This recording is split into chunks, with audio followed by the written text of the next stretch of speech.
DZA official के नाजरीन को अस्सलाम वालेकुम। खलीफा ने अंधे फकीर का किस्सा सुनकर घोड़े वाले को बुलाया और पूछा कि तहकीकात से मालूम हुआ है कि तुम हमेशा घोड़ी पर जालमाना सलूक करते हो और उसे मुख्तलिफ किस्म के फिक्रे इस्तेमाल करते हो, गोया उसकी वजह आप बयान कर सकते हो। नौजवान सर झुकाकर खामोश हो गया और उसने कोई जवाब नहीं दिया। खलीफा ने दोबारा सवाल किया और फरमाया, अगर तुमने अब भी जवाब नहीं दिया तो अपनी गुस्ताखी की सजा भुगतने के लिए तैयार रहना। सवार ने सर उठाकर चारों तरफ देखा और हाथ बांधकर बोला, हजूर, मेरी रुसवाई की दास्तान सरेआम ही सुनना चाहते हैं तो खैर, जैसा हुक्म होगा तामील करूंगा कि मेरा नाम लुकमान है और मैं एक खाते पीते घर का लड़का हूँ। मेरे वालिद का बहुत बड़ा कारोबार था। अपनी हसीयत और हिम्मत के मुताबिक इन्होंने मेरी तालीम और तरबियत का भी इंतज़ाम कर दिया था। जब मैं तालीम से फारिग हुआ और वालिद शादी की तैयारी कर रहे थे कि एक वबाई बीमारी में मेरी वालदा और वालिद इंतकाल कर गए। मैं घर में तन्हा रह गया। बहुत रोज़ तक मुझे बड़ी वहशत रही, लेकिन आखिरकार सब्र आ गया और मैं अपने कारोबार की तरफ मुतवज्जो हो गया।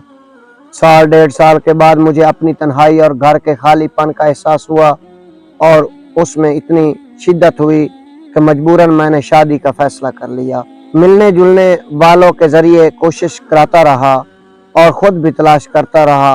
इन्हीं दिनों बगदाद में एक घर कहीं बाहर से आकर आबाद हुआ। उसमें एक नहायत हसीन लड़की थी जो मुझे पसंद आई। मैंने पैगाम रिश्ता भेज दिया। 2-4 दफ़ा जाने के बाद मेरा निकाह हो गया। मैं खुश था। उम्मीद से बढ़कर खूबसूरत और हसीन और जमील औरत मुझे मिल गई। शुरू में तो मैंने कुछ महसूस किया, लेकिन चंद रोज़ बाद मुझे मालूम हुआ कि मेरी बीवी अमीन खाना नहीं खाती, सिर्फ खाना खाने का नाम करती है।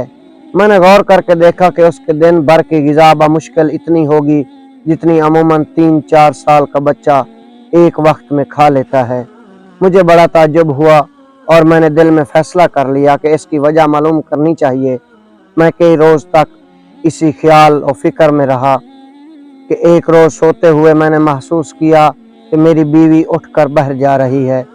मैंने उसके निकलने का इंतज़ार किया। जो ही वो कपड़े पहनकर बाहर आई, मैं भी उसके पीछे रवाना हुआ, यहाँ तक कि हम दोनों आगे पीछे कब्रिस्तान में आ पहुँचे। मैं हैरान था कि रात को तन्हा ये यहाँ क्या करने आई है।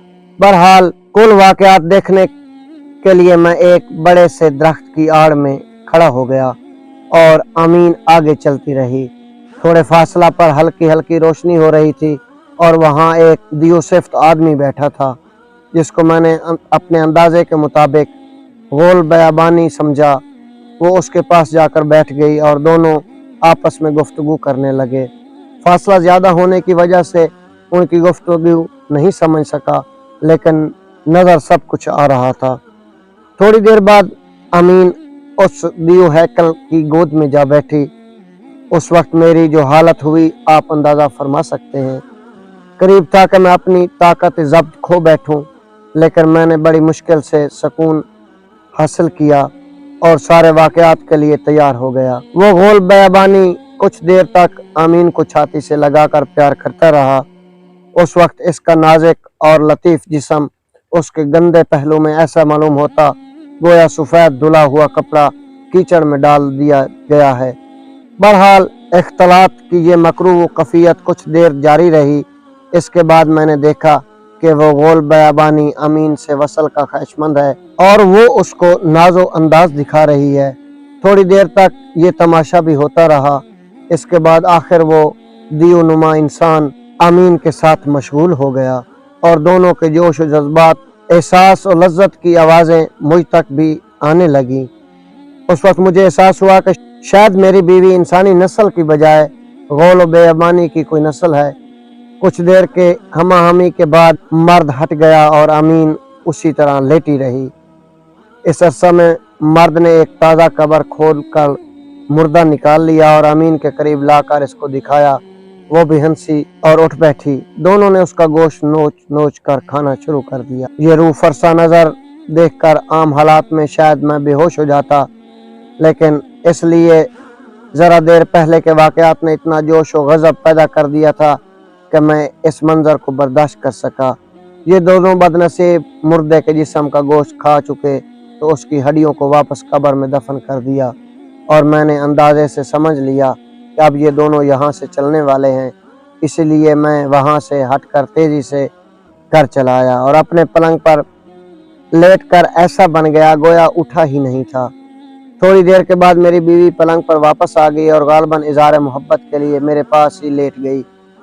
उस वक्त मुझे इतनी कराहत का एहसास हुआ कि जी चाहता था कि इसको धक्का मार दूं, लेकिन मैंने मामले को सुबह पर मुलतवी रखा कि अच्छी तरह गौर करके फैसला करूंगा। सुबह को उठकर मैंने गुस्ल वगैरह किया और अपनी दुकान पर चला आया और बराबर इस मसले पर गौर करता रहा। मुझे क्या करना चाहिए? अगर कत्ल करता हूं तो गिरफ्तारी और कसास का हर्फ सामने आता है, अगर खामोश रहता हूं तो अपनी बेइज्जती का एहसास पैदा होता है। इसी उलझन में दोपहर हो गई और मैं घर वापस आया। मुझे देखकर उसने दस्तरखान बिछाया और खाने चुन दिए। जब मैं खाना खाने के लिए बैठ गया तो मामूल के मुताबिक बतौर नुमाइश वो भी शरीक हो गई, लेकिन मैंने उसके खाने से अंदाज़ा किया कि एक एक दाना मुंह में डालती जाती थी।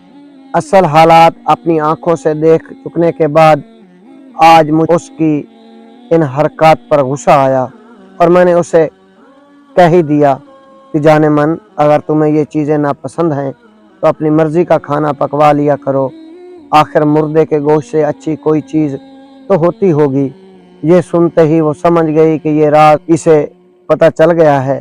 उसने दस्तरखान पर रखा हुआ पानी का बर्तन उठाया और ये कहकर पानी मुझ पर फेंक दिया कि कमबख्त कुत्ता बन जा। उस वक्त मेरी हालत बदल गई और मैं कुत्ते की शक्ल में आ गया। फिर उसने एक लकड़ी उठाई और मुझे इतना मारा कि जा बजा से खून बहने लगा। वह मुश्किल तमाम मैं घर से भागा तो मोहल्ले के कुत्तों ने मुझे अजनबी समझकर मेरा पीछा किया। वहाँ भी न ठहर सका। मजबूरन एक कसाब की दुकान पर उसकी चौकी के नीचे बैठ गया। कसाब ने रहम खाकर सब कुत्तों को भगा दिया। मैं देर तक वहीं पड़ा रहा, अपनी हालत के मुतल्लिक़ गौर करता रहा। हर तरफ मायूसी का तारीक साया छाया हुआ था। देर तक बैठे रहने के बाद मैं वहाँ से निकला तो कसाब ने एक गोश्त का टुकड़ा मेरे आगे डाल दिया। मैं दुम हिलाता हुआ उसके करीब गया तो मालूम नहीं उसने क्या समझा और मेरे एक लकड़ी बड़े जोर से मारी। मैं वहाँ से भागा और एक नान बाई की दुकान पर पनाह ली। शाम तक जब मैं वहाँ पड़ा रहा तो उसने एक रोटी का टुकड़ा मेरे आगे डाल दिया, जिसे मैंने खा लिया और वहीं बैठ गया। इस तरह कई रोज़ गुजर गए और नान बाई या दूसरे लोग कुछ बचा कुचा मेरे आगे डाल देते। मैं उसको खाकर पानी पी लेता।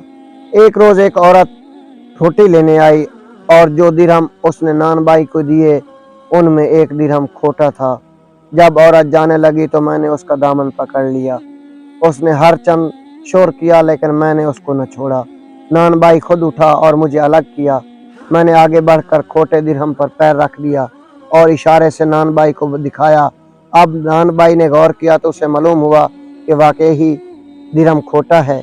उसने वो दिरहम तो औरत को वापस दिया कि इसको बदलो, लेकिन वो मेरी समझ को देखकर हैरान रह गया। उसने बहुत से आदमियों से जिक्र किया और उनको यकीन न आया। चुनाचा बतौर इम्तिहान मेरे सामने खरे और खोटे दिरहम मिलाकर डाल दिए। मैंने इनको अलग अलग कर दिया। अब तो मेरी हर जगह शोहरत हो गई कि फलां नान बाई के यहाँ एक कुत्ता है जो खोटे खरे दिरहम पहचान लेता है। लोग खामखा मुझे देखने आते और इम्तिहान लेते। इस तरह नान बाई की बिक्री बहुत बढ़ गई और मेरी बड़ी खातिर करने लगा। एक रोज़ एक उम्र रसीदा औरत रोटी लेने आई और उसने चंद दिरहम मिलाकर नान बाई को दिए। उसने परखने के लिए मेरे आगे डाल दिए। मैंने खोटे सिक्के अलग कर दिए। औरत ने नान बाई को तो दूसरे अच्छे दिरहम दे दिए, लेकिन जब चलने लगी तो मुझे इशारे से अपने पीछे आने का हुक्म दिया। मैं उस ख्याल से कि इसके पीछे हो लिया कि शायद उसी की बदौलत मैं इस मुसीबत से छूट जाऊं। नान बाई ने मुझे इसलिए रोकने की कोशिश नहीं की कि वो जानता था कि कहीं नहीं जाएगा, इधर उधर घूमकर फिर इसी दुकान पर लौट आएगा, जैसा कि मैं अक्सर करता रहता था। میں اس عورت کے ساتھ ایک مکان میں آ گیا، وہاں ایک جوان خوبصورت لڑکی بیٹھی تھی۔ بڑھیا نے اس سے مخاطب ہو کر کہا، بیٹی، یہ وہی کتا ہے جو کھوٹے کھرے درم شناخت کر دیتا ہے۔ اس نے پہلے سے میری طرف غور سے دیکھا، پھر کہنے لگی، ابھی اصل راز معلوم ہو جاتا ہے، تو مجھے ذرا سا پانی دو۔ بڑھیا نے ایک گلاس میں پانی لا کر رکھا، پھر اس جوان عورت نے اس پر کچھ پڑھ کر دم کیا اور یہ کہہ کر مجھ پر پھینک دیا کہ تم کسی اور حیت سے کتے کی حیت میں آئے ہو تو اپنی اصلی صورت پر لوٹ آؤ۔ پانی پڑتے ہی میں اپنی اصلی شکل میں آ گیا اور دوڑ کر اس کے قدموں پر گر پڑا۔ اس نے اٹھنے کو کہا اور پوچھا کہ تمہارے ساتھ یہ معاملہ کس طرح پیش آیا۔ میں نے اپنی محسنہ کو ساری داستان اول سے آخر تک سنائی۔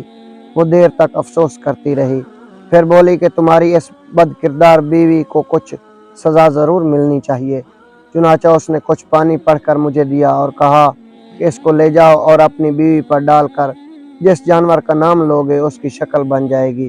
میں نے اس کا بہت شکریہ ادا کیا اور پانی لے کر اپنے گھر کی طرف روانہ ہوا۔ خوش قسمتی سے جب میں گھر پہنچا تو امین کسی کام میں مصروف تھی۔ اس نے مجھے نہیں دیکھا۔ میں نے آہستگی سے پیچھے آ کر اس پر پانی پھینک دیا اور کہا، گھوڑی بن جاؤ، اور وہ فوراً گھوڑی کی شکل میں منتقل ہو گئی۔ اس کے بعد ہنٹر لے کر میں نے اتنا مارا کہ میرے ہاتھ درد کرنے لگے، پھر اس کو استبل میں باندھ دیا۔ کل حضور نے مجھے جس گھوڑی پر سوار اور اسے پیٹتے ہوئے دیکھا، یہ وہی بد نصیب گھوڑی ہے۔ اب میں اس کو روزانہ سزا دیتا ہوں تاکہ اسے احساس ہوتا رہے کہ جو بدعمالیاں وہ کرتی رہی وہ خود اس پر گزریں تو یہ تکلیف ہوتی ہے۔ اب حضور ہی انصاف فرمائیے کہ میں نے کیا ظلم کیا۔ مجھے یقین ہے کہ آپ میری مصیبت کے پیش نظر میرے فعل کو درست خیال فرمائیں گے۔ لقمان اپنا قصہ سنا کر ادب سے ایک طرف کھڑا ہو گیا۔